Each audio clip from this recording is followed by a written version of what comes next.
En tout cas, il y a clairement un logiciel à changer. D'ailleurs, le garde des Sceaux s'exprime sur les affaires qui concernent les mineurs.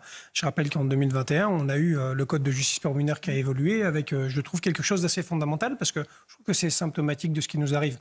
On a eu cette césure qui a été mise en place, c'est-à-dire qu'aujourd'hui, quand un mineur est jugé pour un délit, il est d'abord présenté sur une première instance qui va définir sa culpabilité ou pas, et quelques mois plus tard, 6 mois. on va décider de sa peine. 6 mois plus tard. Eh ben, je crois, entre 6 et 9 mois. Et je crois qu'en fait, ça démontre bien qu'on n'a encore pas changé de logiciel.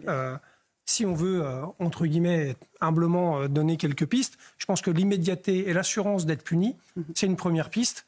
Je crois qu'il faut définitivement montrer qu'il y a des limites. Et ces limites-là doivent être Ça veut dire qu'il faut renverser la table pour en arriver là, Grégory.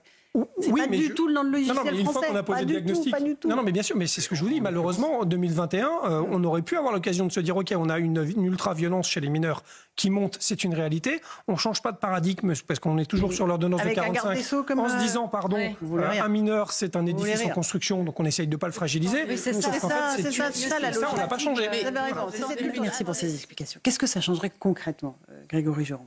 Parce que je me rappelle, vous avez eu des discussions avec Béatrice Brugère, qui est magistrate, qui disait, de facto, on la lève souvent, l'excuse de minorité, sur les délinquants âgés de 16 à 18 ans. J'allais vous dire, ça ne change pas grand-chose.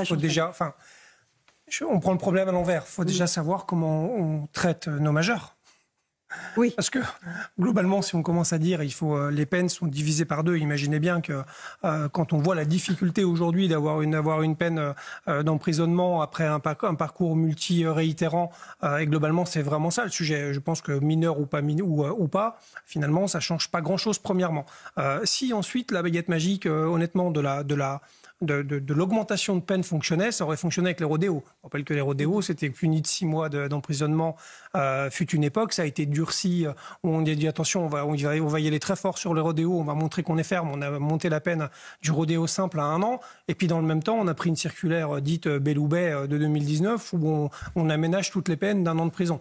Donc en fait, je pense que ça demande déjà premièrement de la cohérence pénale, tout ça, de politique pénale, ce qu'on n'a pas depuis des années. La preuve, on montre un message de fermeté, mais on le déconstruit dans l'instant sur un texte encore plus important, premièrement. Et ensuite, ça veut dire, encore une fois, qu'on doit sûrement, et je crois, changer de logiciel. Et moi, je le redis, je pense qu'il y a aujourd'hui dans notre société un phénomène qui dépasse aussi celui de l'ultraviolence des mineurs, c'est finalement l'ultraviolence tout court. Et violence aux personnes, c'est plus de 100 000 affaires en 4 ans de plus. C'est-à-dire qu'on est passé de 250 000 faits constatés à 350 000, ce qui est énorme. Donc on a une explosion de la violence faite aux personnes et je pense qu'on devrait en faire une cause nationale et prendre des mesures exceptionnelles par rapport à ces faits-là. Voilà. Le garde des Sceaux cet après-midi a dit que la justice n'avait jamais été aussi sévère. Oui, c'est vrai, mais pardon, si je peux déconstruire juste ça.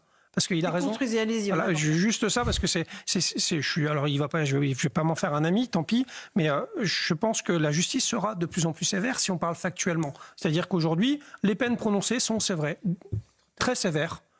Et de plus en plus sévères. Et elles le seront demain encore plus. Pourquoi? Parce qu'on vient punir un parcours délinquant de plus en plus tard. Bien sûr. Voilà, et donc, tout simplement. Donc forcément, les peines qu'on prononce, elles sont très lourdes et elles seront de plus en plus lourdes. Vous avez raison. C'est limpide.